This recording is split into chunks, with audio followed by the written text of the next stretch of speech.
Yan po yung sofa bed natin. Tapos, pag bibisita po kayo, pwede nyo pong gawing bed. Yan, pakita natin paano gawing bed. Hihilahin nyo lang po ito. Napakadali. Ayan na, kung sana siyang magiging Bed. bed. Bed to bed. Bed to bed. Ganyan lang po siya. Ipupus nyo lang siya.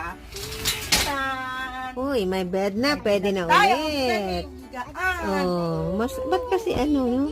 Nung nakaraan ginitna mo siya kasi Pagtapos na, ganito naman gagawin natin. Pag hindi nyo na kailangan, madali na siya. Kasi natanggal doon sa tali.